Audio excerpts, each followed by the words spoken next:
just so glad that I dieted really hard, trained hard. Something's going on with my voice.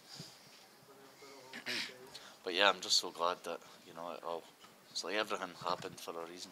And you nearly got the stoppage in the first round. Just how close was you to getting the submission? And did him grabbing the fence play a line there? I didn't even notice him grabbing the fence, but it was really close. I heard him really struggling to breathe. I think the only thing that kept him, as soon as I heard the knock, I thought, oh, I'm not going to get it now, because if I was in the submission, you know, and I heard that knock, it kind of gives you that extra energy just to hang on. So I knew that it was almost there, but when the knock went, I thought he's going to hang on and he's maybe going to pass out. So as soon as the bell went, I made sure he was still awake. I thought he was maybe out, but you know, he hung on, and there's a couple of times I nearly subbed him.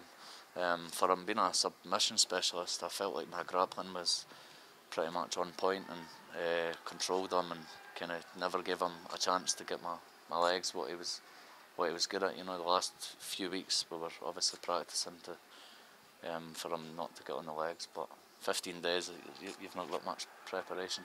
How were your arms holding up after them submissions? Were you squeezing quite hard? Did that play on your mind when the round finished?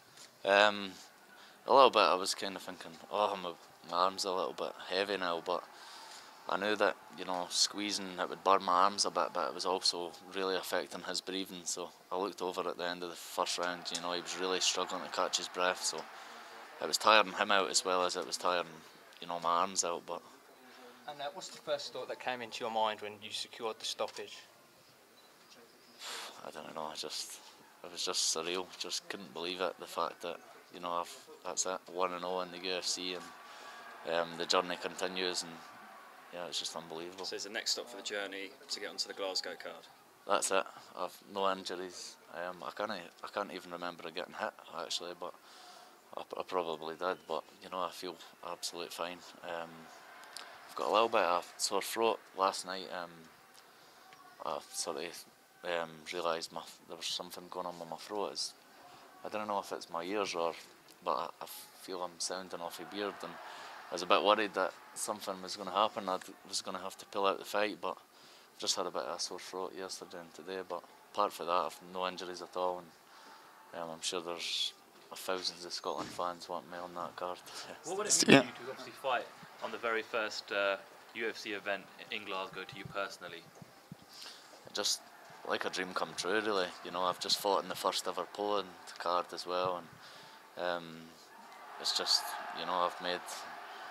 I didn't even know what to say. I'm lost for words a bit, but I'd love to be on that card. I've not fought in Scotland for a few years, and I've got quite a vocal fan base, and even when I sell sometimes 20 tickets, you know, my fans are really loud and passionate and stuff. So even 15 days notice, I think I've got about 20 to 30 people come over, and so it means a lot for me for people to book up and spend however much money it would cost to come over, and now I can kind of give it back to them a bit. And they can fight, you know, they can come and watch me locally and save a bit of money. I noticed you felt the need to apologise to the Polish fans afterwards. Could you sort of like detail what that was about? I just know how it feels. You know, they'll all be disappointed because, you know, you always want your hometown fighter to win. It's always a better night. So that was it, really. Just. Steven, Marcin was known for a particularly dangerous ground game. You made it look easy. What do you think? How hard was it on the ground? I always believed in my overall game anyway, but you know, he was a very dangerous grappler. That, like you said, I kind of made it look a bit easy on the ground. He was quite sloppy, I felt, you know, pulling guards a few times. He pulled mount, gave me the mount, and for him being a BJJ brown belt and leg lock specialist, I felt like my ground game was sort of on par. And the last 2 weeks we were drilling certain things to obviously stay away from his game or the leg locks and stuff. But so the end of round one, he was sort of cut up a bit, nearly submitted. How, as a fighter, does that lead you into round two? And did you see the finish was coming in the second round? Yeah, I noticed his nose just was really bleeding at one point. I don't even know how I done that. If it was the left straight, I think I've caught a left straight, but I just remember he being in sort of 50-50 position, and then blood coming from everywhere, and I'm saying, I think that's, you know, and then I seen it was all over his face, so it made me feel a little bit better. But sorry, what was the question again? Well, just how did that sort of spur you on, and did you expect the stoppage in the second round?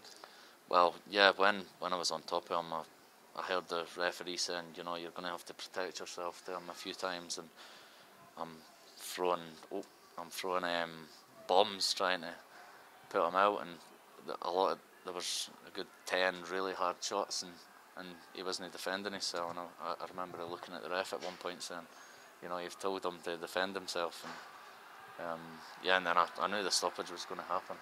What do you think?